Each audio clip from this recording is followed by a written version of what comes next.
Masakit ang bawat paghinga ni Sabrina.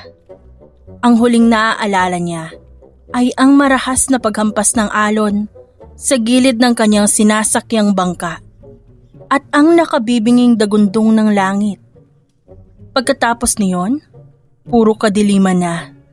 Nang imulat niya ang kanyang mga mata, hindi ang malambot na kama sa kanyang kondo sa Makati ang bumungad sa kanya. Isang nakakasilaw na asul na langit ang nakatunghay sa kanya ngayon, habang ang init ng araw ay tila humahapdi sa kanyang balat. Sinubukan niya igalaw ang kanyang mga kamay, pero bawat kalamnan niya ay tila binugbog ng mga bato. Huwag mong biglayin. Baka maiwan niyang kaluluwa mo sa buhangin. Isang baritono at tila ng uuyam na boses ang narinig niya mula sa gilid. Pinilit ni Sab na bumangon, kahit pa umiikot ang kanyang paningin. Doon sa ilalim ng isang malabay na puno ng talisay, nakaupo ang isang lalaking tila kinuha sa isang lumang pelikula tungkol sa dagat. Nakasuot ito ng kupas na shorts, walang suot na pang-itaas, at kasalukuyang naghihiwa ng bunga ng niyog gamit ang isang itak.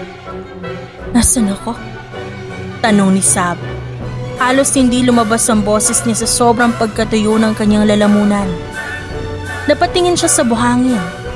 Nandoon ang kanyang bag, kalaki pang blueprint at papeles na agad niyang dinampot. Itinigil ng lalaki ang paghiwa at tumingin sa kanya. Hindi ito ang uri ng tingin na puno ng pag-aalala. Mas mukhang naaabala ito sa presensya niya. Isla de Salvacion. O sa madaling salita, ang dulo ng mundo. Salvasyon? Paulit-ulit na binalik ni Sab sa isip ang mapa ng probinsya. Malayo ba ito sa munisipyo? Kailangan ko makarating doon. Ang lupa ng lola ko. May deadline ako. Tumayo ang lalaki. Naglakad palapit sa kanya, bitbit ang baak ng niyog. Miss, tignan mo muna yung sarili mo bago ka mag-isip ng deadline. Mukha kang basang sisiw na nadaanan ng pison. Uminom ka muna. Inabot nito ang niyog. Nag-atubili si Sab. Tinitignan ng magaspang na kamay ng lalaki. Pero dahil sa uhaw, tinanggap niya rin ito. Halos maubos niya ang laman sa isang lagukan lang. "Salamat," bulong ni Sab habang pinupunasan ng labi. "Sino ka ba? Paano ako napunta dito?" Kaya lang tawag nila sa akin. Nakita kitang nakasubsob sa pampang kanina. Kala ko, malaking dugong na naanod. Tao pala. Sagot ni Kael habang pabalik sa kanyang pwesto. Naupo uli ito at nagsimulang ayusin ang sirang lambat. "Dugong? Ang kapal mo ah!" Inis na sabi ni Sab, pero agad siyang napaatras nang maramdaman ang hapdi ng kanyang binti. Inayos niya ang kanyang punit na damit. "Kailangan ko makatawag sa Maynila. May signal ba dito kahit anong radyo?" Natawa ng mahina si Kael. Signal? Sa islang ito. Kahit nga kuryente wala, signal pa kaya. At kung may radyo man ako, sa tingin mo, gagana yun pagkatapos ng bagyong dumaan? Magantay ka na 1 linggo. Baka may dumaang kargamento. 1 linggo? Halos himatayin si Sab sa narinig. "Hindi pwede! Mawawala ang ancestral land ng lola ko kapag hindi ako nakapirma sa marriage contract sa isang lokal sa isla. Hindi ko alam ang gagawin ko. Kailangan ko magawa yun sa loob ng 3 araw. Yun ang nakasaad sa testamento." Nag-hysterical niyang sagot. Napatigil si Kael sa pagbubuhol ng lambat. Kasal? Sa isang taga-isla? Grabe naman ang lola mo. Parang pelikula lang ah. Napatingin si Sab kay Kael. Mula sa magulong buhok nito, sa matitigas na braso, hanggang sa pilyong isinatila lagi may tinatagong kalokohan. Isang idea ang biglang pumasok sa utak niya. Isang ideyang bunga ng desperasyon. "Ikaw," turo ni Sab sa kanya. Ano ako? Gwapo? Alam ko na yon. Sagot ni Kael nang hindi tumitingin. "Hindi. Ikaw, lokal ka rito, di ba? Dito ka lumaki? Dito ang address mo?" Sunod-sunod na tanong ni Sab, habang pilit na tumatayo at lumalapit sa lalaki. Lumingon si Kael. Isang kilay ang nakataas. Oo, bakit? Isasali mo ba ako sa census? Pakasalan mo ko. Nabitawan ni Kael ang lambat. Tinitigan niya si Sab mula ulo hanggang paa bago humagalpak ng tawa. Ano? Nabagok ba yung ulo mo? Sa bato? O baka naman sobrang alat na tubig yung nainom mo kanina? Seryoso ako, Kael. Magpanggap lang tayo. Pirmahan lang ang gagawin. Pipirmahan mo lang yung papeles, pagkatapos nun babayaran kita ng malaking halaga. Kahit magkano sabihin mo lang. Tumayo si Kael at nilapitan si Sab. Sobrang lapit na naramdaman niya ang init na nanggagaling sa katawan nito. Hindi ko kailangan ng pera mo, Sabrina. Maraming isda sa dagat. Hindi ako magugutom. Please, kailangan ko ang tulong mo. Ikaw lang ang nandito. Ikaw lang, yung lokal na kilala ko dito. Ikaw yung nagligtas sa akin. Ikaw yung nakakita sa akin. Please naman oh. Pagmamakaawa ni Sab, ang kanyang mga kamay ay tila gustong humawak sa braso ng lalaki. Umatras si Kael. Isang mapanoksong ngisi ang gumuhit sa kanyang labi. Sige, papayag ako. Pero hindi pera ang kapalit. At hindi rin ito basta pirma lang. Anong gusto mo? Gusto ko, pagsilbihan mo ako sa laot. 1 buwan. Sasama ka sa akin sa bangka araw-araw. Magtitimpla ka ng kape ko sa madaling araw. Maglilinis ng lambat. At susunod ka sa bawat utos ko nang walang reklamo. Wika ni Kael habang pinapaikot ang itak sa kanyang kamay. Gusto kong makita kung gaano katigas ang loob ng isang sosyalerang babae sa harap ng galit na dagat. 1 buwan? Pagsisilbihan kita? Nanlaki ang mga mata ni Sab. Hindi ko nga alam kung paano magluto gamit ang kahoy. Eh di wag. Kibit balikat ni Kael at nagsimulang maglakad palayo. Diyan ka na lang sa buhangin. Hintayin mong lamunin ka ng lamok habang kinukuha ng mga developer ang lupa ng lola mo. Wait, Kael! Sigaw ni Sab. Hinihingal siya habang hinahabol ang lalaki. Fine. Payag na ako. 1 buwan. Pagsisilbihan kita. Huminto si Kael at lumingon. Ang pilyong tingin nito'y tila nanunuya. Sigurado ka? Walang iyakan kapag masakit na likod mo Walang I want to go home kapag madilim na sa dagat. Mariing uminom ng sariling laway si Sab at tumango. Okay, walang reklamo. Inilahat ni Kael ang kanyang magaspang na kamay. Deal. Pero maganda ka na. Ang asawa ng mangingisda, 3:00 pa lang ng madaling araw kumakayod na. At simula bukas, pag-aari ko na ang oras mo. Tinitigan ni Sab ang kamay ni Kael. Alam niyang sa sandaling hawakan niya ito, hindi lang ang lupa ang itataya niya, kundi pati ang natitirang katinuan niya sa kamay ng mangingisdang ito. Nagsisimula ng magkulay lila ang langit.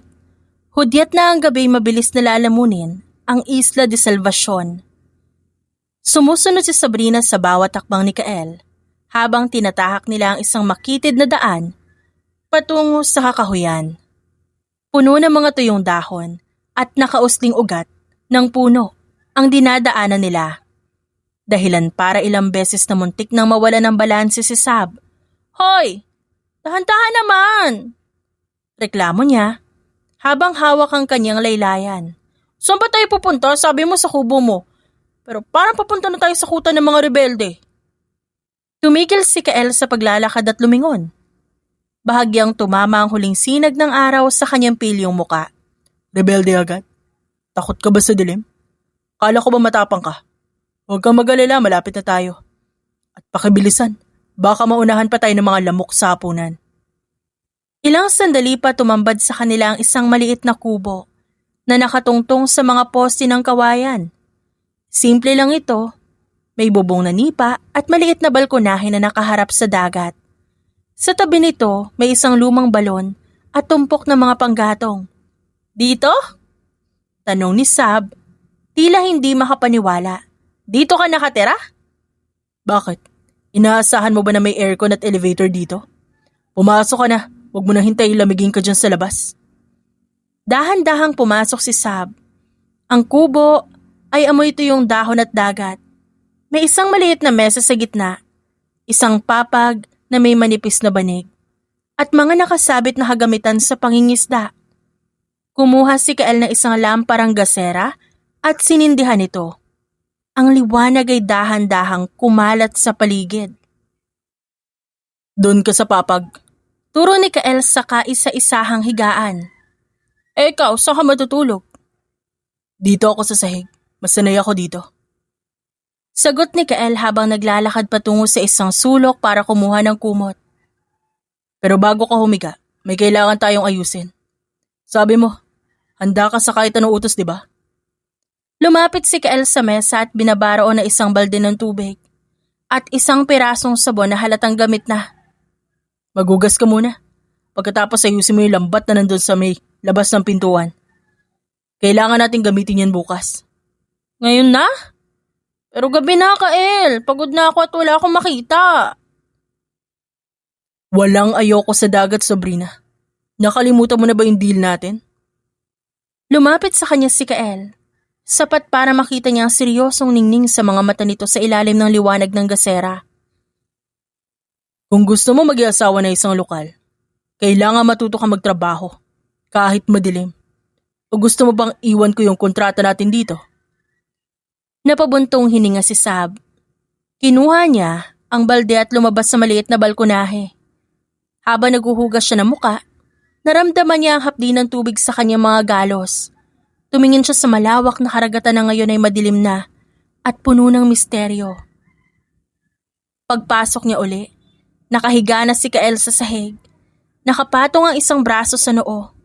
Kael, tawag niya ng mahina habang nagsisimulang himayin ang buhol ng lambat sa tabi ng pinto. Bakit ka pumayag? Di ka ba natatakot na baka lokohin lang kita tungkol sa lupa? Hindi agad sumagot si Kael. Nanatili itong nakapikit. Marunong akong kumilala ng taong desperado, Sabrina. At sa tingin ko hindi ka naman masamang tao. Maarte lang. Di ako maarte Sadyang di lang ako sanay sa ganito. Sagot niya habang pilit na binubuksan ng isang matigas na buhol. Matututo ka rin. Matulog ka na pagkatapos yan. 3:00 ang gising natin. Tandaan mo kapag nasa laot na tayo, wala nang architect, Sabrina. Kasama kita sa bangka bilang asawa ko. Naupo si Sab sa sahig. Yakap ang kanyang tuhod habang tinitignan ang natutulog na lalaki. Ang tunog ng mga kuliglig sa labas at ang hampas ng alon sa pampang ay tila isang oyayi na nagpabigat sa kanyang mga mata. Sa kabila ng takot at pagod, may kakaibang pakiramdam ng seguridad na dumating sa kanya habang kasama ang pilyong mangingisdang ito. Ngunit bago pa siya tuluyang dalawin ng antok, narinig niya ang mahinang boses ni Kael. Huwag kang mag-alala, architect. Hanggat nandito ka sa isla ko, ligtas ka. Hindi na nakasagot si Sab. Humiga siya sa papag. Iniisip ang bukas na puno ng alat at hirap. Pero may kasamang kakaibang pag-asa. Gising na. Oras na ng trabaho. Ang boses ni Kael ay tila isang malayo at malabong tunog sa panaginip ni Sabrina. Pero nang maramdaman niya ang malamig na telang idinampi sa kanyang pisngi, mabilis siyang napadilat. Madilim pa. Ang tanging liwanag sa loob ng kubo ay ang maliit na apoy sa kala na gawa sa bato sa sulok. Anong oras na? Paos na tanong ni Sab habang pilit na ibinabangon ng mabigat niyang katawan mula sa papag. Bawat kawayan na higaan, tila nag-iwan ng markas sa kanyang likod. 3:30. Huli na tayo sa tawag ng dagat. Sagot ni Kael. Nakasuot na ito ng makapal na jacket na tila luma at may sombrero. Inabutan niya si Sab na isang mug na gawa sa lata. Inumin mo yan, kape yan, hindi lason. Tinanggap ni Sab ang kape. Mainit ito, matapang, walang asukal. Halos mapangiwi siya sa pait. Pero kailangan niya ang sipa nito para magising ang kanyang diwa. Habang humihigop, pinapanood niya si Kael na mabilis na nag-iimpake ng mga gamit. Lambat, itak, at isang plastik na galon ng tubig. Tara na, huwag mong iwan yung tsinelas mo. Baka mabilad ka sa pampang mamaya. Utos ni Kael bago lumabas ng pinto. Naglakad sila pababa ng burol. Ang tanging gabay nila ay ang sinag ng buwan at ang maliit na flashlight na hawak ni Kael. Habang naglalakad sa madilim na gubat, patungo sa pampang, nararamdaman ni Sab ang malamig na hamog na dumidikit sa kanyang balat. Kael, kailangan ba talaga natin gawin to habang madilim pa?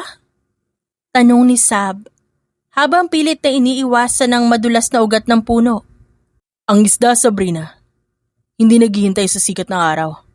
Kung gusto mo makahuli, kailangan mauna ka sa kanila. Sagot ni Kael nang hindi lumilingon. Huminto ito sa pampang kung sa nakasadsad ang kanyang bangka, ang Aurora. Oh, hawakan mo to. Itulak natin ang bangka. Ako magtutulak niyan?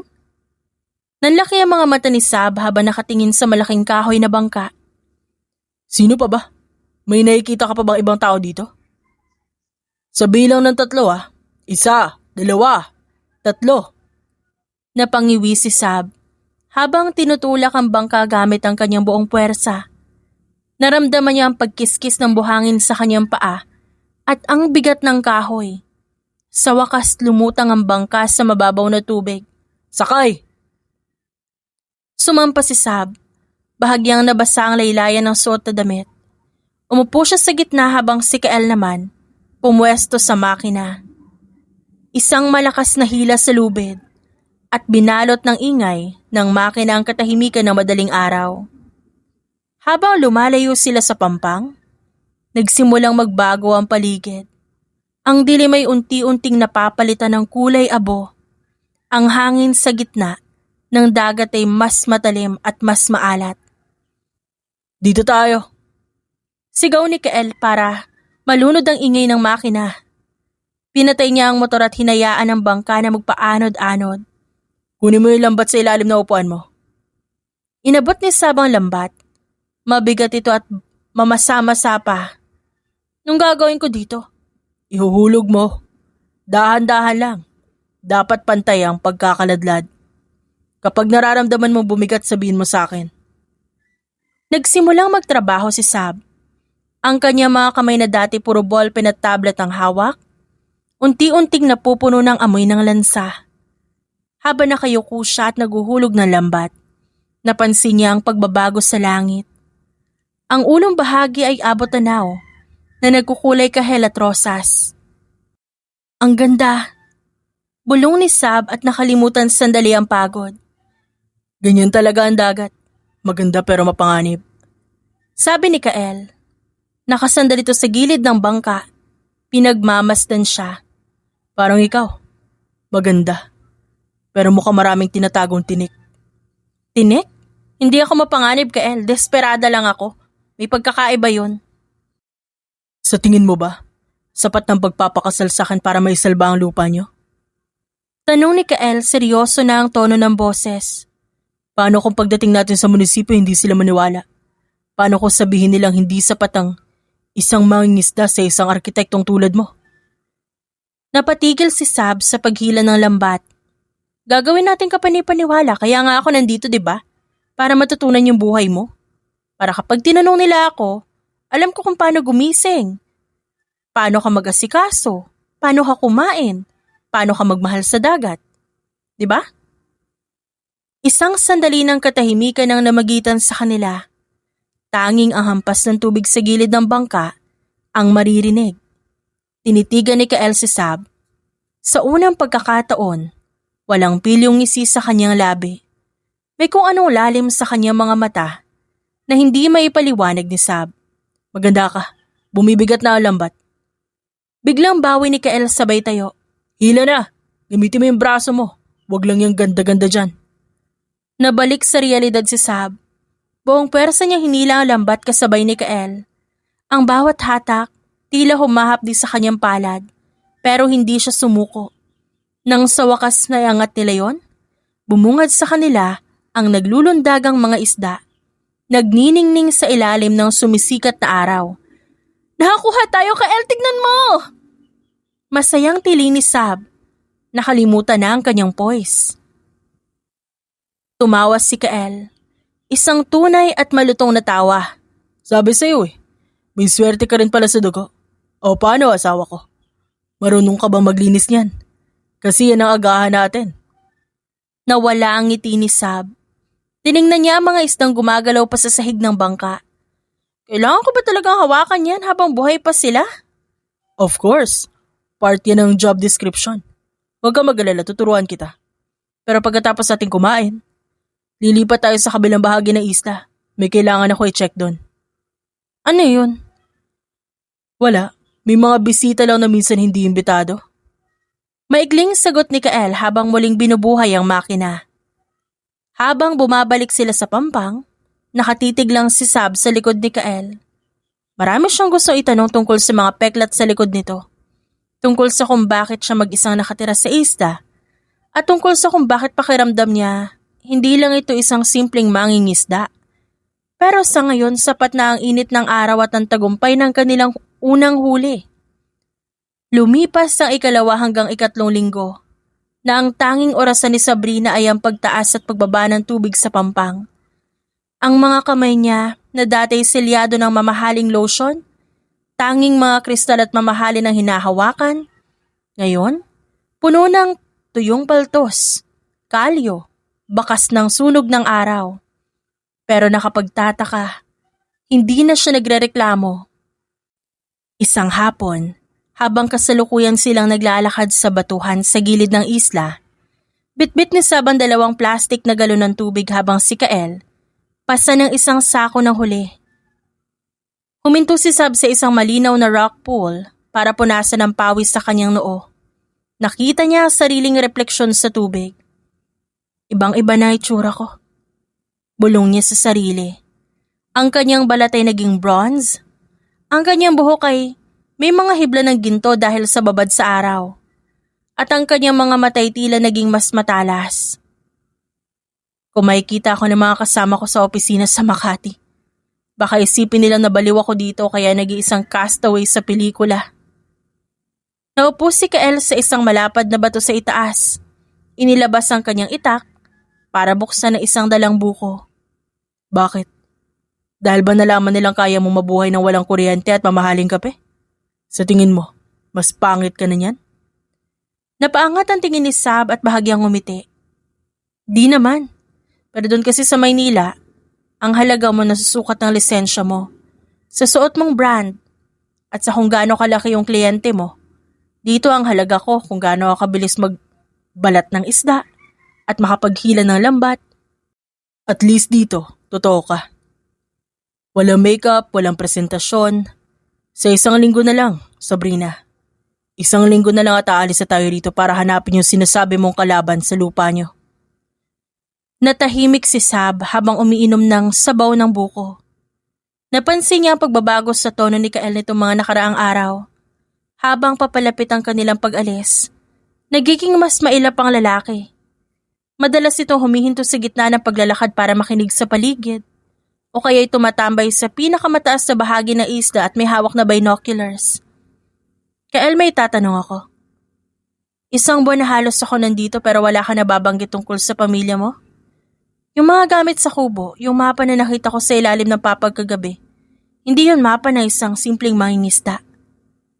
Masyadong detalyado. May mga marka sa ilalim ng tubig. May mga coordinates na hindi ko maintindihan. Tumigil si Kael sa pag-inom. Nawala ang mapanuksong aura nito at naging malamig ang kanyang mga mata. Ang dami mo rin pala napapansin. Para sa isang tao nga layunin ay makahanap ng peking asawa. Sabi ko sa'yo, huwag mong pakialaman ng personal na gamit ko. Hindi naman sa pinapakailaman ko. Pero nakakapagtaka lang. Ang galing mo mag-English kapag seryoso ka. Yung mga galos sa likod mo, hindi yan mo ka nakuha sa pangnista.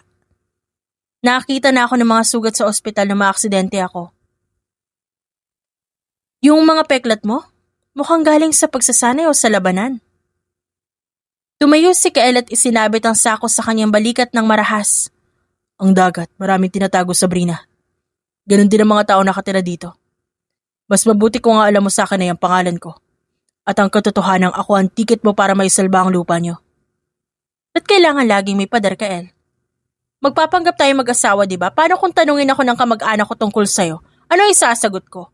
Na isa kang misteryosong mangingisda na ayaw magkwento tungkol sa sarili pero ang galing pumatay ng isda gamit ang kamay? Huminto si Kael sa paglalakad at lumingon. Lumapit siya kay Sab. Dahan-dahan hanggang sa maramdaman nito ang init na nanggagaling sa katawan. Sabihin mo lang ang totoo. Sabihin mo na isa akong mangingisda ang nakuha mo sa Pampang. Yun naman talaga ang tingin ng mga taga Maynila sa amin, di ba? Hampas lupa, mabaho, walang pinag-aralan. Napatitig si Sab sa kanya. Gusto niya sabihin hindi yun ang tingin niya rito. Pero pinili niyang manahimik na makita ang pait sa mga mata ni Kael. May kung anong malalim na sugat ang lalaking ito, na mas masakit pa sa mga peklat sa likod nito. Lumipas sa mga sumunod na gabi na puno ng tensyon. Isang madaling araw nagising si Sabrina dahil sa mahinang tunog ng static. Sumilip siya sa pinto ng kubo at nakita si Kael sa labas.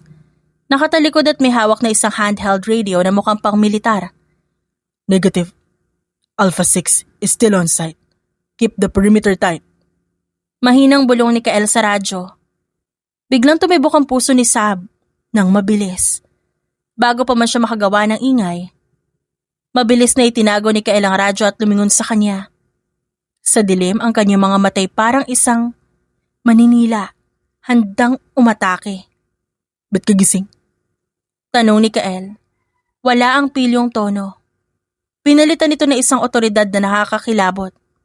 Narinig ko lang yung ingay. Sinong kausap mo? Sabi mo sira yung radyo.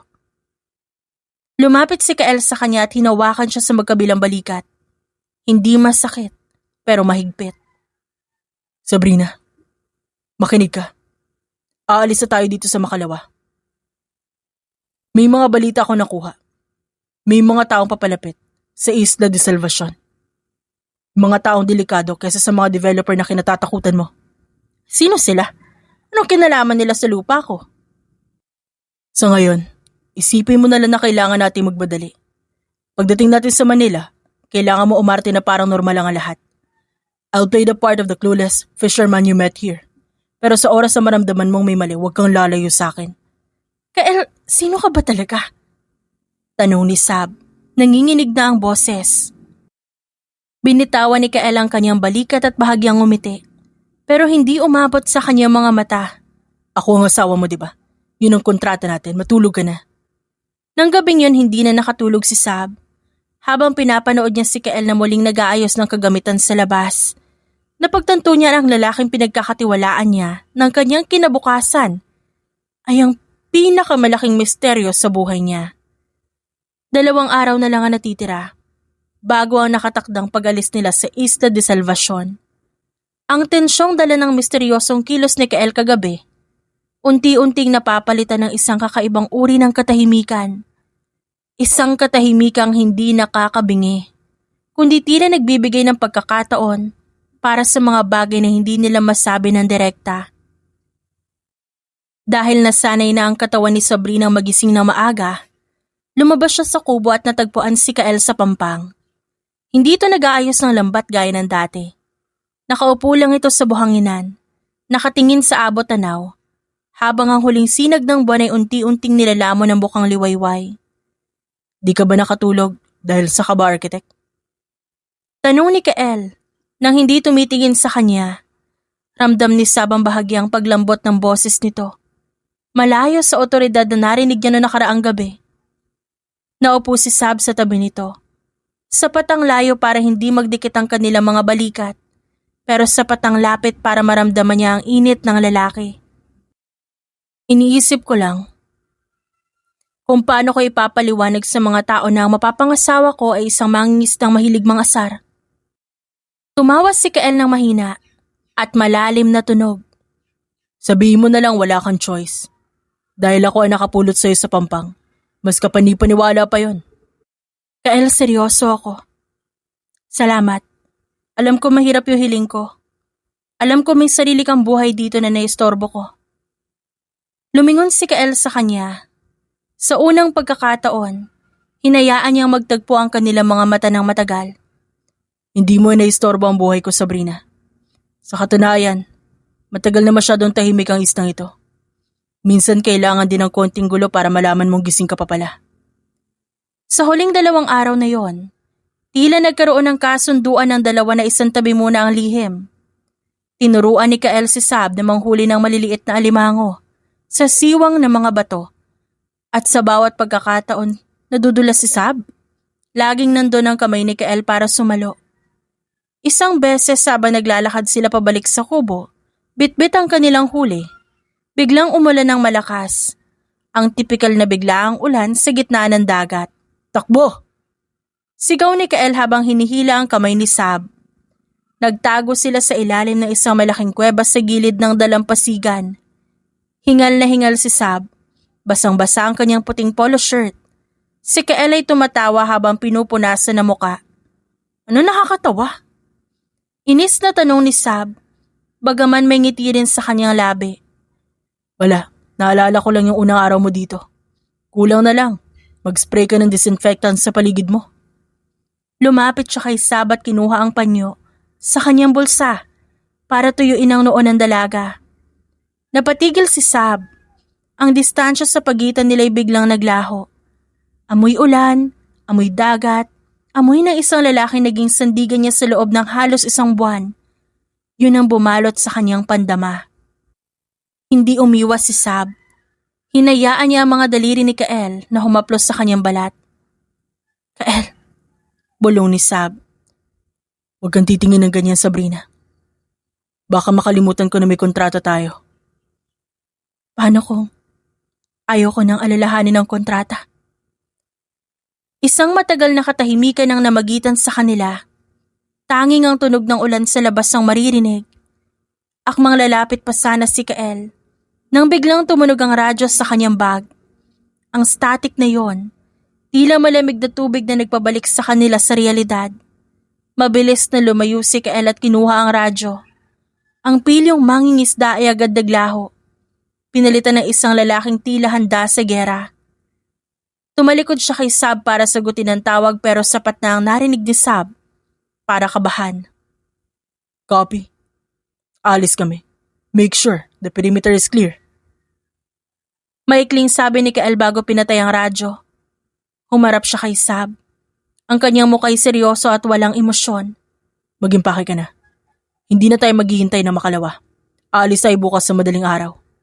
May mga bangkang papalapit sa isla na hindi natin pwedeng makatagpo. Kael, sino ba talaga sila? Sino yung kausap mo? Mas ligtas ka kung di mo alam, Sabrina. Sagot ni Kael habang lumalabas ng kuweba kahit umuulan pa. Basta tandaan mo, sa oras na umalis tayo, ikaw ang boss. Ako ang mangingisdang si Kael na nakilala mo.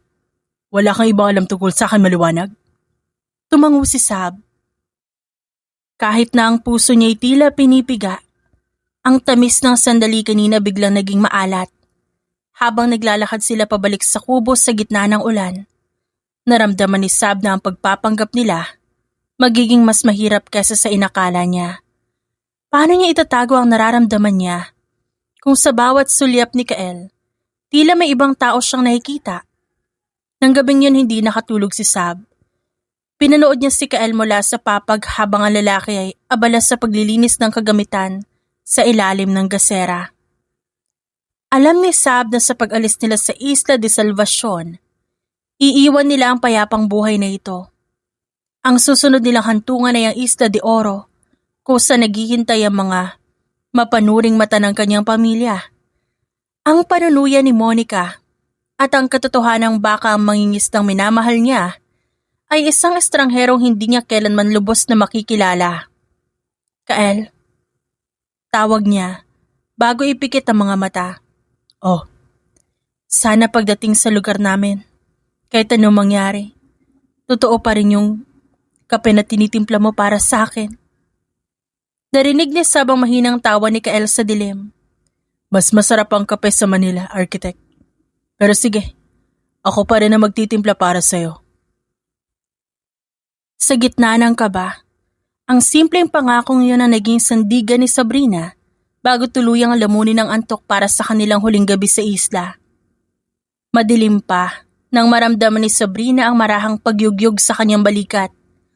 Ang amoy ng kape at ang malamig na simoy ng madaling araw ang bumungad sa kanya. Wala nang imikan. Alam nila na ang bawat segundo'y mahalaga. Bitbit ang maliit na bag na naglalaman ng kanyang gamit na halos puro mantsa na ng alat. Sumunod siya kay Kael patungo sa pampang. Ang bangkang Aurora ay tila isang anino sa gitna ng dagat. Masusi ang bawat kilos ni Kael. Mabilis, direkta, walang bahid ng pag-aalinlangan. Habang umaandar ang makina, unti-unting lumiliit ang Isla de Salvacion. Naramdaman ni Sabrina ang mabigat na baras sa kanyang lalamunan. Doon sa islang yun naging simple ang lahat. Pero ngayon papalapit na sila sa Isla de Oro, ang sentro ng gulo na kailangan niyang harapin. Huwag ka matakot, architect. At huwag ka malungkot. Masisira ang poise mo. Biro ni Kael pero hindi ito lumingon. Nakatitig lang siya sa unahan. Ang kamay ay matatag na nakahawak sa timon. Hindi ako malungkot, kinakabahan lang. Kael, sigurado ka ba dito? Kapag dumaong tayo, wala nang balikang loob ha? Magiging target ka ng mga kamag-anak ko, ipapahiya ka nila. Hayaan mo sila mapagod, kakapahiya sa akin. Basta tandaan mo ang usapan. Huwag mong babanggitin ang tungkol sa lupa o testamento. Ang palabas natin, hindi mo matiis na mapalayo sa akin. Pagkatapos mo ako makilala sa isla, kailangan nilang maniwala na seryoso tayo. Tumango si Sab. Bagaman bumilis ang tibok ng puso niya sa idea. Seryoso tayo, maliwanag. Pagkatapos ng ilang oras sa paglalakbay, bumungad sa kanila ang pampang ng Isla de Oro. Malayo ito sa katahimikan ng Isla Salvacion. Maraming mga yate, malalaking bangka, mga tao sa pantalan. Nang dumaong ang Aurora sa gilid ng nagkikintabang speedboat, marami ang napatingin. Isang marungis na bangka sa gitna ng karangyaan. Oh, eto na ang red carpet mo. Hindi pa man sila nakakababa ng tuluyan, isang pamilyar na boses ang bumasag sa hangin. Sabrina? Oh my God! Is that you? Napapikit si Sab nang makita si Monica. Nakasuot ito ng mamahaling puting linen dress. May suot na oversized sunglasses at may bitbit na maliit na aso. Kasama nito ang asawang si Robert na nakasuot ng pang-golf na outfit.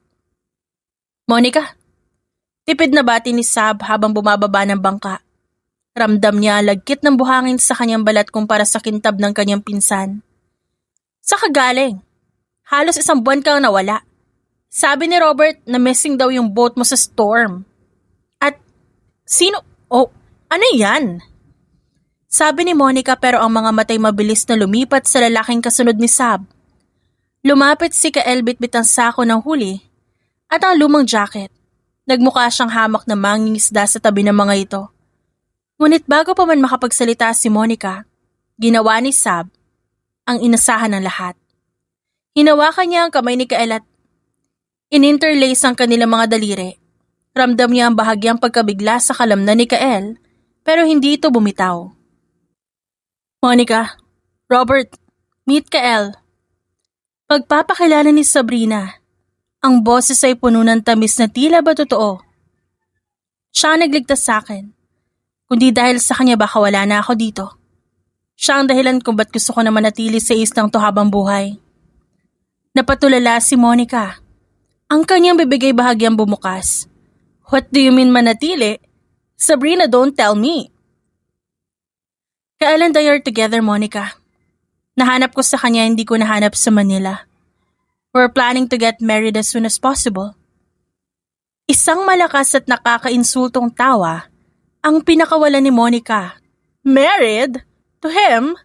Look at him, Sabrina. He smells like a sea salt and poverty. Isang buwan ka lang nawala? Nawala na rin ba yung katinuan mo? You're an architect. He's just a nobody with a boat. Dito na sumingit si Kael. Humakbang siya ng bahagya pasulong. Hindi bitbit ang galit kundi ang isang mapanuksong ngisi na tila ba kinakaawaan niya si Monica. Pasensya na, ma'am. Siguro nga hindi ako may mamahaling pabango. Pero sa isang buwan na kasama ko si Sabrina, hindi ko siya pinaiyak. At sa tingin ko, mas mahalaga yun kaysa sa kintab ng sapatos ng asawa mo. Nanggagalaiti si Monica. How dare you speak to me like that? Robert, do something. Humarap si Robert kay Sabrina. Mas seryoso ang tingin nito. Sabrina, alam nating lahat ang tungkol sa testamento ni Lola Idang. Alam namin kailangan mo ng Mag-asawa ng taga-isla para makuha ang lupa. Huwag mo kaming lokohin. Masyadong gasgas ang kwento nyo. Hindi nagpatinag si Sab. Tumingin siya kay Kael. At sa pagkakataong ito, hindi niya na kailangan ng acting. Ang lahat ng hirap na pinagdaanan nila sa laot. Ang pag-aalaga nito sa kanya at ang pagtitiwala niya rito, lahat yon bumuhos sa kanyang tingin. Robert, kung tungkol lang sa lupa ito, marami namang ibang lalaki sa Isla de Oro, di ba? Pero si Kael ang pinili ko. At kung gusto niyo i-challenge ang katotohanan ng nararamdaman namin, gawin niyo. Pero sa ngayon, asawa ko na siya sa mata ng dagat. At sa mas lalong madaling panahon, sa mata na rin ng batas. Hinigpitan ni Kael ang hawak sa kamay ni Sab at hinarap ang dalawa. Kung gusto niyo mag-imbestiga, sige lang. Pero baka sa pag-aalungkot niyo sa buhay ko, may mahanap kayong hindi niyo magustuhan. Tara na Sab, gutom na ako. Ipagtimpla mo ako ng kape sa ancestral house ninyo. Iniwan nila ang dalawang nakatayo sa pantalan, tulala at puno ng katanungan. Habang naglalakad sila patungo sa lumang bahay ni Lola Idang, naramdaman ni Sab ang panginginig ng kanyang kamay. Ayos ka lang? Yes. Pero si Robert, matalinong tao siya, Kael. Hahalongkatin niya ang background mo. Tumigil si Kael at humarap sa kanya. Hayaan mo sila maghanap. Ang makikita lang nila ay ang gusto ko ipakita, pero Sabrina. Yung sinabi mo kanina, yung tungkol sa nahanap mo sa akin ang hindi mo nahanap sa Maynila. Sana kahit matapos ang palabas na ito, may bahagi no na totoo. Natahimik si Sab. Hindi niya alam kung ano isasagot. Sa gitna ng kanilang pagpapanggap, ang linya sa pagitan ng kasinungalingan at katotohanan ay unti-unti nang naglalaho.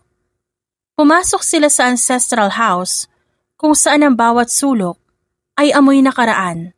At doon, alam ni Sabrina na ang susunod na kabanata ng buhay nila hindi na lang basta tungkol sa pagsasailalim ng lupa, kundi tungkol sa kung paano nila poprotektahan ang isa't isa sa mundong pilit silang pinaghihiwalay. Isang linggo na ang nakalilipas mula nang lisanin nila ang Isla de Oro patungong Maynila. Para kay Sabrina, ang ingay ng lungsod ay pamilyar na ingay. Pero kay Kael, o sa bersyong ipinapakita ni Kael, tila isa itong malaking maze na gawa sa simento. Dinala niya si Kael sa kanyang penthouse sa Makati.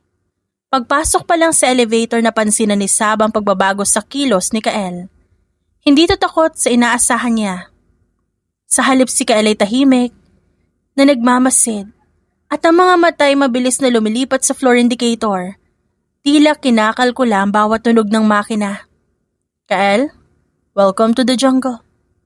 Bati niya nang bumukas ang pinto ng kanyang unit. Ang penthouse ay minimalist. Puti, tanaw ang buong skyline. Inilapag ni Kael ang kanyang kupas na bag sa gitna ng mamahaling carpet. Mukhang hindi siya nababagay doon. Isang mangingisdang, amoy dagat, sa gitna ng modernong karangyaan. Masyadong mataas ang bahay mo, Sabrina. Parang kulungan na gawa sa kristal. Paano ka humihinga rito? Sa aircon, Kael. Aircon.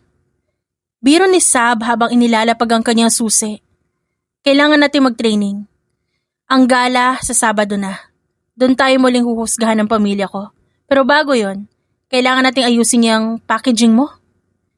Isang gabi naghanda si Sabrina ng formal na dinner table.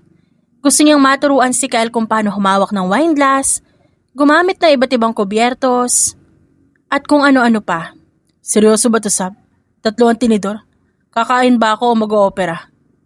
Reklamo ni Kael habang tinititigan ng mga silverwares. It's about etiquette, Kael. Para hindi ka pagtawanan ni na Monica. Paliwanag ni Sab. Habang tumatayo sa likod ni Kael para ayusin ang hawak nito sa baso. Hawakan mo sa stem, wag sa bowl. Saka, baka uminit ang wine. Dahil sa posisyon nila, naramdaman ni Sab ang bango ni Kael. Amoy bagong paligo at sabon na binili niya para dito. Masyadong malapit. Ramdam niya ang init na nanggagaling sa balikat ng lalaki. Ganito ba? Lumingon si Kael. At dahil sa sobrang lapit nila, muntik nang magtagpo ang kanilang mga ilong. Napatigil si Sab. Ang mga mata ni Kael ay puno ng panunukso, pero may kakaibang lalim doon na nagpabilis ng tibok ng puso niya. Oo, ganun nga. Nauutal na sabi ni Sab sabay layo. Tapos yung napkin ilalagay sa lap. Alam mo, architect, Kinuha ni Kael ang napkin at marahang ipinahid sa pisngi ni Sab na may konting uling payata mula sa pagluluto kanina. mas bagay sa'yo kapag di ka masyadong seryoso. Mas lumalabas yung ganda mo kapag nakukulitan ka sa akin. Kumain ka na nga lang dyan.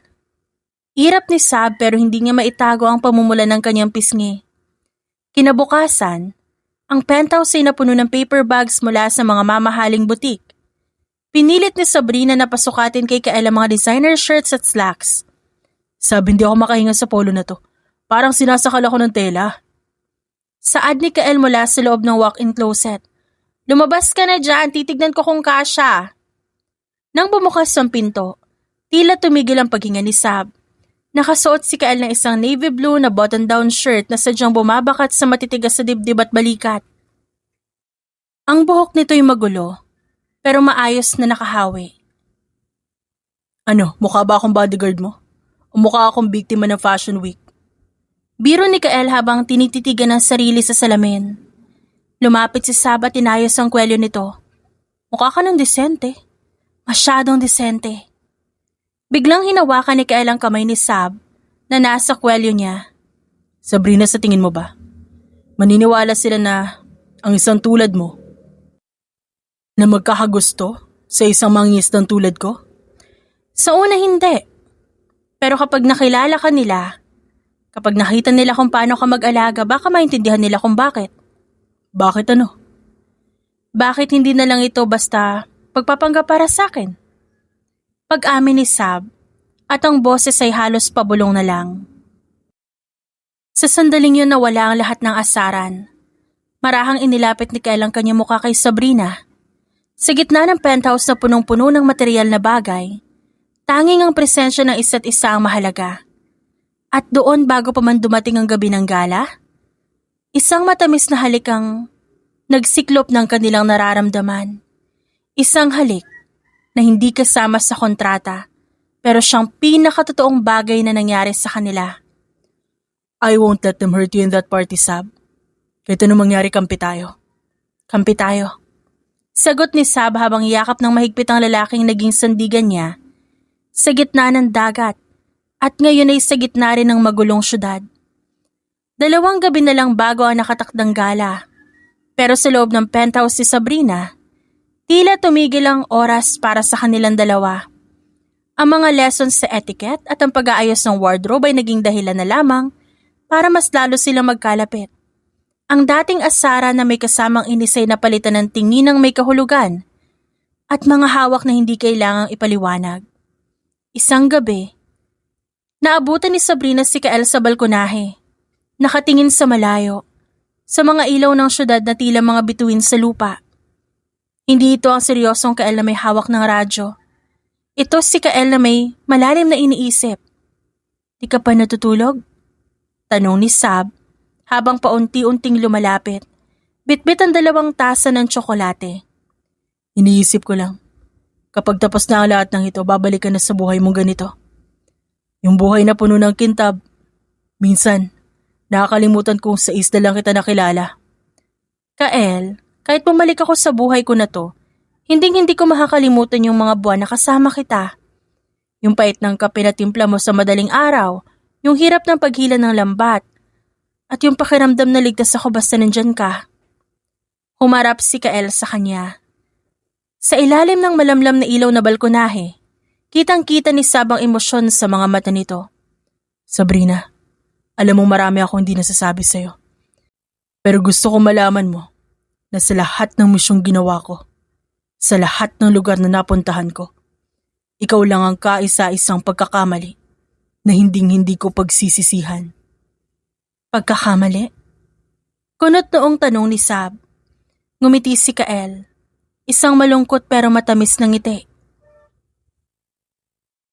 Isang pagkakamali. Dahil hindi ko dapat hinayaan ang sarili ko mahulog sa'yo. But it's too late, architect. Hulog na ako. Kahit anong layo ng dagat sa syudad, susundan kita.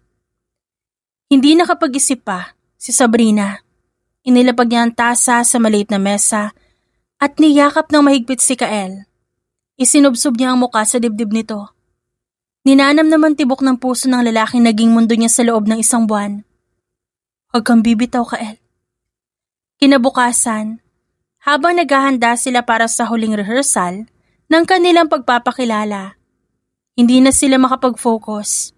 Sa tuwing magtatagpo ang kanilang balat, may kuryenteng tila nagnanais na sumabog. Sabi yun, Nekta, hindi ko talaga kaya eh. Reklamo ni Kael pero imbis na mainis, tumawa lang si Sab at lumapit para ayusin ito. Habang inaayos ni Sab ang tie, hinawakan ni Kael ang bewang niya at dahan-dahang inilapit sa kanya ang mukha nito. Alam mo, Architect, sa tingin ko hindi ko na kailangang umakting sa Sabado. Bakit naman? Tanong ni Sab at ang hiningay bumibilis na. Dahil ang tingin ko sa'yo, ang paraan ng paghawak ko sa'yo. Totoo lahat yun. Hindi ko na kailangan magpanggap na mahal kita. Dahil yun na talaga ang totoo. Doon, sa gitna ng sala ng penthouse, naganap ang isang sandali na mas matamis pa sa kahit anong eksena sa pelikula. Hinalikan ni Kael si Sabrina. Isang halik na puno ng pangako, ng takot na baka mawala ang isa't isa, at ng determinasyong ipaglaban ang kanilang nararamdaman. Sa pagkakataong yun, wala nang mangingisda at wala nang arkitekto. 2 tao lang sila na naghahanap ng isa't isa, sa maling pagkakataon pero sa tamang dahilan. Mahal kita, Sabrina. And I will protect you no matter what happens at gala. Remember that. Mahal din kita, Kael. Higit pa sa lupa. Higit pa sa kahit anong titulo. Ang ballroom ng Grand Hyatt, punong-puno ng kislap, mula sa mga dambuhalang chandelier hanggang sa mga diamanteng nakasuot sa leeg ng mga elitista ng Maynila. Bawat sulok ay nagsusumigaw ng yaman. Pero para kay Sabrina, ang lahat ng ito ay tila mga palamuting walang buhay kumpara sa lalaking nasa tabi niya. Nakataksido si Kael. Ang kanyang buhok ay maayos na nakagel at ang kanyang tindig ay pilit niyang ginagawang medyo ilang pero hindi pa rin maitago ang likas na otoridad. Sa loob ng 1 linggong pagsasanay nila sa penthouse, naging natural na kay Sab ang humawak sa braso ni Kael. Hingang malalim, Architect. Masyado mahigpit ang kapit mo. Baka maputulan ako ng braso niyan. Natawa ng mahina si Sab at bahagyang niluwagan ng hawak. Kinakabahan lang ako. Tignan mo sila, Kael. Para tayong mga tupa na pumasok sa kuta ng mga lobo. Huwag kang mag-alala. Ang lobo kapag nabubusog sa yabang, madaling mabulunan. Pilyong sagot ni Kael. Hindi pa sila nakakalayo sa entrance na humarang na si Monica. Nakasuot ito na isang kumikinang na gold gown na tila gustong agawin lahat ng atensyon. Sa tabi niya ay si Robert na may hawak na baso ng scotch at may mapanuring tingin. Well, look who's here. The prodigal architect and her, what was it again? Her fisherman? Good evening to you too, Monica. I must admit, Sabrina, your project looks decent tonight. Tiningnan ni Monica si Kael mula ulo hanggang paa. Isang mapanlait ng ngisi ang nasa labi. Magkano ang ginastos mo para magbukang tao yan? 1 buwan na sweldo na isang arkitekto? Monica, stop it. Pero hindi tumigil si Monica. Tinaas niya ang kanyang boses para makuha ang atensyon ng mas marami pang tao sa gala. Everyone, look. This is Sabrina's new fiancé. Nahanap niya lang sa pampang ng isang isla. He's a local fisherman. Isn't it romantic? Or should I say desperate? Nagkaroon ng bulungan sa paligid. Ang mga mapanghusgang tingin ay tumama kay Kael. Ngunit ang lalaki na natiling kalmado. May pilyong ngiti pa rin sa labi na tila ba pinapanood ng isang sirko. Pasensya na, ma'am. Mabaho po ba ako? Kala ko kasi basta mahal ko si Sabrina ayos na. Kailangan po pala amoy pera din ako. Don't you dare talk to me like that, you hampas lupa! You're only here because of the land, Sabrina. And Sabrina is just using you to save her grandmother's property. Tell me, magkano binayad niya sa'yo para magpanggap? Monica, enough! Pero bago pa siya makabawi, hinarap siya ni Robert. Sabrina, we know the truth. This man is a nobody. We've checked the registries in Isla de Oro. He doesn't even have a proper birth certificate there. He's a ghost, a fraud. And you, Kael, you're going to jail for falsification of documents. Ngunit imbes na matakot, binitawan ni Kael ang kamay ni Sabrina. Sa isang iglap nagbago ang kanyang aura. Ang balikit ay tumuwid, ang muka'y naging matigas na parang bato, at ang pilyong ngiti na palitan ng nakakakilabot na titig. A fraud, Robert? Tanong ni Kael. Ang kanyang boses ay hindi na yung puntong taga-isla. Ito'y isang baritono na puno ng otoridad. Boses na isang commander. Biglang pumasok ang isang grupo ng mga armadong kalalakihan na nakauniforme ng National Bureau of Investigation at Philippine Navy. Ang musika sa ballroom ay tumigil. Ang mga bisita ay nagsimulang magpanik. What's the meaning of this? Sigaw ni Robert. Isang matangkad na opisyal ang lumapit kay Kael at sumaludo ng tuwid. Commodore, the perimeter is secure. The evidence against the smuggling ring is verified. Ready for the arrest. Nanlaki ang mga mata ni Sabrina. Halos malaglag ang kanyang pangahabang tinititigan ng lalaking katabi niya. Commodore? Humarap si Kael kay Robert at Monica, na ngayon ay maputla na parang papel. Robert, hindi ako ghost. I am Commodore Michael Kael Valeriano ng Naval Intelligence. Ang isang sinasabi niyong tinitirhan ko, isa yung staging point para sa smuggling ring ng asawa mo, Monica. Isang buwan ako nagmanman doon. At ang pagdating ni Sabrina, ang hindi ko inaasahang variable sa mission ko. No! It can't be! Tili ni Monica. Robert, you were under arrest for large-scale smuggling of contraband and illegal trade. And Monica, for being an accomplice. Dalhin sila. Sa gitna ng kaguluhan, habang kinakapkapan at pinupusasan, ang mga kamag-anak ni Sab, naiwan si Sabrina at Kael sa gitna ng ballroom. Ang kislap ng mga chandelier ay tila nawalan na ng saysay. Tumingin si Kael kay Sabrina. May takot at alinlangan sa kanyang mga mata. Isang emosyon na hindi dapat makita sa isang Commodore. Sab, I'm sorry. I had to hide it. My mission was for national security. Pero yung nararamdaman ko para sa'yo, hindi yun bahagi ng misyon. Umabante si Kael para hawakan ng kamay ni Sab pero umatras ito. Ang luha ay nagsimulang pumatak sa kanyang pisngi. Sino ka ba talaga, Kael? Ang mangingisdang nagligtas sa akin o ang opisyal na ginamit ang pagkakataon para sa trabaho niya? Sab, please, listen to me. Ginamit mo ba ako? Para makapasok dito? Para mahuli sila? Sigaw ni Sab. Ang puso niya tila dinudurog. No. My mission was almost done before I even met you. Pero nalaman ko na asawa ni Monica ang target ko. At ang lupa ng lola mo ang ginagawa nilang warehouse. I protected you because I wanted to. I married you in my heart long before this night. Nanatiling tahimik si Sabrina habang pinapanood ang paglabas ng mga pulis kasama ang kanyang kamag-anak. Tumingin siya kay Kael, sa Commodore na ito, na mukhang kayang pabagsakin ng isang gobyerno. Pero ngayon mukhang bata na naghihintay sa kanyang pagpapatawad. Hindi sumagot si Sab. Sa halip tinalikuran niya ang lalaki at mabilis na naglakad palabas ng ballroom. Iniwan si Kael sa gitna ng kanyang tagumpay habang ang puso nila'y kapwa lugmok sa alat ng katotohanan. 3 araw ang nakalipas mula ng gabing yon sa Grand Hyatt. Ngunit ang katahimikan sa penthouse ni Sabrina ay tila mas nakakabingi pa kaysa sa ingay ng mga arestuhan. Hindi na siya lumabas ng bahay. Ang kanyang mga gamit sa opisina nakatambak lang sa gilid.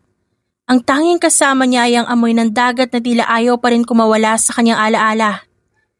Isang katok sa pinto ang bumasag sa kanyang pag-iisip. Hindi niya kailangan tingnan kung sino yon. Ang ritmo ng katok na yon ay pamilyar na sa kanyang puso. Binuksan ni Sabrina ang pinto. Doon nakatayo si Kael. Wala na siyang suot na taksido, wala na ring suot na uniformeng puno ng medalya. Nakasuot ito ng simpleng t-shirt at maong. Bitbit ang isang supot ng pandesal at may isang pamilyar na termos. Masyado mamataas ang penthouse mo. Para sa isang mangingisda. O pwedeng pumasok ang isang Commodore na gusto mag-apply bilang taga-timpla ng kape? Hindi sumagot si Sab. Pero lumihis siya para hayaan ito makapasok. Naglakad sila patungo sa balkonahe, ang lugar kung saan ilang gabi sila nag-usap tungkol sa mga bituin at pangarap. Ba't ka nandito, Kael? O Mikael? Hindi ko na alam kung sino kinakausap ko ngayon. Kael na lang, Sab. Ako pa rin naman yung lalaki na kilala mo sa isla. Yung lalaking walang ranggo kapag kasama ka. Sab, alam kong galit ka. Alam kong pakiramdam mo naging bahagi ka lang ng isang operasyon. Pero bago mo ako itaboy, gusto ko lang malaman mo isang bagay. Noong nakita kita sa pampang ng salvasyon, wala akong pakialam kung sino ka. Ang tanging iniisip ko noon kung paano ka ililigtas. Pero nung sinabi mong kailangan mo ng asawa, doon ako natakot. Natakot ako dahil sa loob ng maraming taon sa serbisyo. Ngayon lang ako nakaramdam na may mas mahalaga pa kaysa sa misyon ko. Hindi kita ginamit para mahuli si Robert. Sa katunayan, munti ko na masira ang operasyon dahil sa pag-aalala sa'yo. Pero bakit hindi mo sinabi? Sana naging totoo ka sa akin, Kael. Dahil ang mundong kinabibilangan ko'y madugo, Sabrina.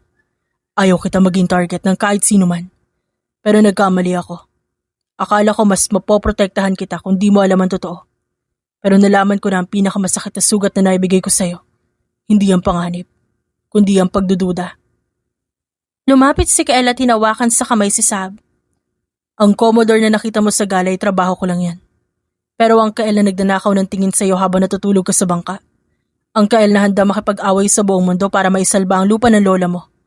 Yun ang totoo. Yun ako. Naramdaman ni Sab ang pamilyar na init mula sa kamay ni Kael. Ang galit na namumuo sa kanyang dibdib ay unti-unting tinutunaw ng katotohanan na nakikita niya sa mga mata ng lalaki. Isang buwan, Kael. Isang buwan tayo magkasama sa dagat. Kahit anong ranggo meron ka. Para sa akin, ikaw pa rin yung mangingis ng pilyo na nagpakain sa akin ng saging na saba. At ikaw pa rin ang arkitektong pinakamaarte, pero pinakamatapang na nakilala ko. Sabrina, tapos na ang mission ko. Nag-resign na ako sa field operations. Gusto kong bumalik sa isla pero ayoko na mag-isa. Gusto mo bang magdisenyo ng bahay natin doon sa tabing dagat?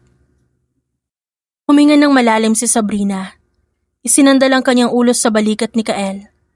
Basta ikaw ang tagakuha ng isda at tagatimpla ng kape. Kahit habang buhay pa. Kahit nakakulong na sina Monica at Robert, hindi pa tapos ang laban ni Sabrina. Nakaupo siya ngayon sa mahabang mesa ng kanilang ancestral house. Sa harap niya ay mga abogado ng pamilya at ang kinatawan ng Agrarian Board. Ang mga folder na dati puno ng banta na nakabuklat ngayon para sa huling desisyon. Architect Sabrina. Panimula ng matandang abogado na si Attorney Villas. Base sa testamento ng iyong lola, ang lupain ito ay mananatili sa inyong pamilya sa ilalim na isang kondisyon, na ikaw ay magpapakasal sa isang taga-isla na may malalim na ugat sa komunidad, upang masiguradong hindi ito may bibenta sa mga malalaking korporasyon. Tumingin si Sabrina kay Kael na nasa tabi niya. Ngayon, hindi na ito ang misteryosong mangingisda lang.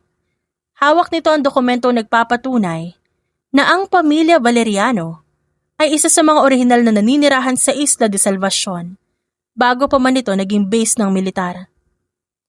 Ito si Mikael Valeriano, siya ang mapapangasawa ko. At hindi lang siya basta taga-isla. Siya nagprotekta ng islang ito mula sa mga taong gustong dumungis dito. Inilapag ni Kael ang kanyang kamay sa ibabaw ng kamay ni Sabrina. Ang lupang ito, hindi kailanman magiging warehouse ng kahit anong illegal na droga o kontrabando. Sa ilalim ng pamamahala namin dalawa, gagawin namin itong isang marine sanctuary at livelihood center para sa mga lokal na mangingisda. Yan ang plano ni Sabrina bilang arkitekto at yan ang babantayan ko bilang asawa niya. Nagkatingin na ng miyembro ng board. Wala na sila magagawa. Ang marriage license ni Sabrina at Kael ay pirmado na. At ang integridad ni Kael bilang isang opisyal ng gobyerno, sapat na garantiya. Kung gayon, Architect Sabrina, Commodore Mikael, ang huling pirma. Dahan-dahang pinirmahan ni Sabrina ang dokumento. Ramdam niya ang gaan sa kanyang dibdib. Sa wakas malaya na ang lupain ng lola idang niya. Sumunod si Kael. Ang kanyang pirma'y matatag at pinal. Nang matapos ang lahat, nagkamayan ang lahat at naiwan ang dalawa sa veranda ng lumang bahay. Sa wakas, atin na ang isla. Hindi lang isla, Sab, pati ang kinabukasan natin. Ngayon tapos na ang pirmahan para sa lupa. Handa ka na ba para sa pirmahan na walang katapusan? Ano naman yon? Ang kasal natin sa ilalim ng altar ng dagat. Bumalik sila sa istang yon, na naging saksi ng lahat. Pero ngayon ang maliit na kubo ni Kael, inayos na nila. Pinanatili ang simpleng disenyo ni Sabrina, pero may tibay na ng isang arkitekto. Ang kasalan ay naganap sa mismong Pampang, kung saan sila unang nagtagpo. Ang dekorasyon ay gawa sa mga lambat, shells at mga ligaw na bulaklak ng isla. Walang mga mamahaling gown mula Paris. Si Sabrina, nakasuot ng simpleng puting bestida na hapay ng hangin, habang si Kael ay nakasuot ng kanyang puting uniforme ng Navy. Isang pagpupugay sa kanyang serbisyo at sa kanyang bagong simula. Sa harap ng dagat, doon naganap ang lahat. Nagsalita si Kael. Dito nagtagpo ang landas natin. Pangako ko, ikaw ang magiging kompas ko sa bawat alon ng buhay. Hindi na tayo magpapanggap pa, Sab. Dahil sa bawat araw na kasama kita, natutunan ko na ang pinakamagandang misyon ay ang mahalin ka. Napaiyak si Sab sa sobrang tuwa. Kael, salamat sa pagliligtas sa akin. Hindi lang mula sa dagat kundi mula sa buhay na walang direksyon. Ikaw ang aking dalampasigan. Kahit anong bagyo ang dumating, alam kong ligtas ako dahil ikaw ang asawa ko. Isinuot nila ang singsing na gawa sa tanso. Simple pero matibay. Matapos ang matamis na halik, sa ilalim ng papalubog na araw, naghiyawan ng mga mangingisda at ang kaibigan nila. Habang naglalakad sila palayo sa altar, bitbit ang kanilang mga tsinelas at dinadama ang basang buhangin.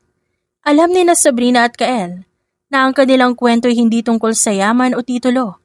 Ito'y tungkol sa dalawang taong nahanap ang tunay na tahanan sa gitna ng alat, hirap at pag-ibig. Ang ancestral land ay naging simbolo ng kanilang tagumpay, pero ang kanilang pag-ibig ay naging tunay na kayamanan na hinding-hindi mananakaw ng kahit na sino. Ano ang plano ninyo? Tanong ng isang mangingisda habang kumakain. Ganun pa din, ipagpapatuloy ang project sa isla. Ibig sabihin, Sir Kael, sa inyo mag-asawa. Bubuo kami ng basketball team mamayang gabi. Pilyong biro ni Kael sabay kindat sa asawa. Bastos? Mahinang asar niya dito. Tumindig ang balahibo ni Sab nang bumulong si Kael sa tenga niya. Mrs. Valeriano, asawa na kita. So may rights naman siguro akong bastusin ka, di ba? Natawa na lang si Sab at hinampas ang balikat ng asawa para tumawa rin ito. Oh, Commodore. Sabi mo ako ang boss. Magtimpla ka na ng kape. Tumawas si Kael at binuhat ang kanyang asawa. Opo, Mrs. Valeriano. Kahit habang buhay pa. At sa ilalim ng maliwanag na buwan, ang Isla de Salvacion muling naging saksi sa isang pag-ibig na kasing lalim ng karagatan at kasing tatag ng mga bato sa pampang ng karagatan. The End.